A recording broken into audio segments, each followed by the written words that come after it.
Now, Year 12 students are going to really extreme and, you'd probably say pretty unhealthy lengths to cope with stress levels during their exam period. Now, the Cancer Council has found that some students are wearing nicotine patches because they're addicted to vapes. A study called the Generation Vape found that more than 2/3 of students aged between 14 to 17 used vapes with nicotine in it. Now, Dr. Colin Mendelsohn is the chairman of Australia Tobacco Harm Reduction. He joins us now. Doc, thanks so much for your time. Good afternoon. Hi, Jade. Wowzers, this is extremely worrying. Look, it is if you take it on face value. The fact is that how many of those kids were actually using patches? I mean, this is a very anecdotal report. My guess is there'd be very few because the Generation Vape study found that less than 2% of 14 to 17-year-olds who have never smoked vape frequently enough to get addicted. That's at least once a week. So the number of non-smokers who've taken up vaping and got addicted is very small. Most of the kids who vape frequently are former smokers. And for them, it's actually a good thing to have switched to vaping. So I think we need a bit more information about this to understand whether these were smokers to start with and how many of them are there, because based on the research, there should be very few. I don't like the word good in vaping sentences or cigarette sentences when it comes to our youth. I mean, we've got to do something about this.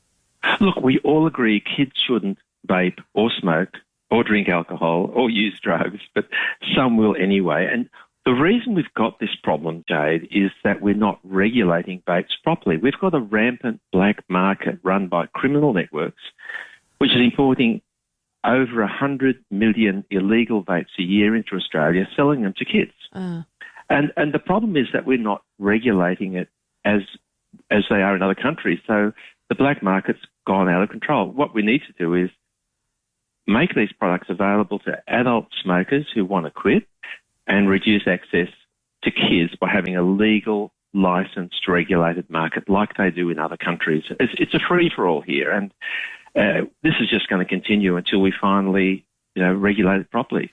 And then, so what's the concerns for later in life? If we've got kids between the age of 14 and 17, probably younger, if we're really brutally honest with ourselves, picking up a vape, I mean, what long term, what could be some harms to their health?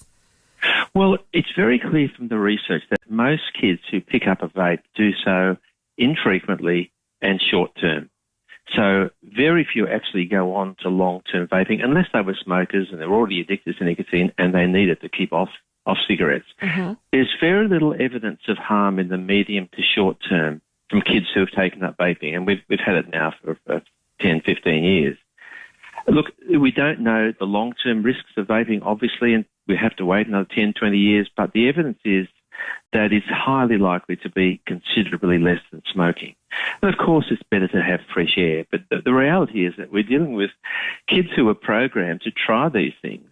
And look, I'd much rather my son or grandson vape than smoke. If they're going to experiment, and that's what kids will do, it's much safer to vape. They should do neither, of course, but, being realistic, kids are going to seek out some of these adult behaviours.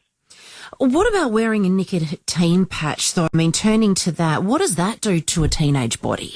Look, nicotine patches are approved by the health department from the age of 12. Nicotine is a relatively harmless drug. People think nicotine is the chemical in tobacco that kills you. It's not. It's addictive, but it's relatively benign. It doesn't cause cancer, lung disease, has only a minor role in heart disease.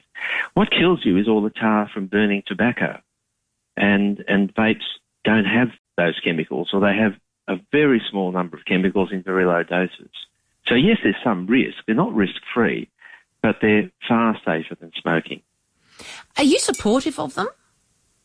Look, I think vapes are an adult quitting aid. It's the most effective quitting aid we've got. So if you're an adult smoker, and by your age, most people your age have tried to quit 20 or 30 times. And if you can't quit, your chance of dying is 2 in 3 from smoking. Now, vaping is the most effective quitting aid we've got. It just makes sense that people should try switching to something that's a lot safer. Of course, it's better if they quit, but if they can't, switching to vaping is life-saving. So from that point of view, of course, I'm supportive. Of course, I don't support kids using these products. But I think we need to keep the risk in perspective, because there's a lot of moral panic about kids using nicotine. But, nicotine's relatively benign. Kids are dying from alcohol. 70, 80 Australian teens die from alcohol a year. No one dies from vaping nicotine. I mean, they use drugs. They do all sorts of risky things. It's the risks from nicotine are relatively small. Doctor, thank you so much for joining us from the Australian Tobacco Harm Reduction Association. Dr. Colin Mendelsohn there.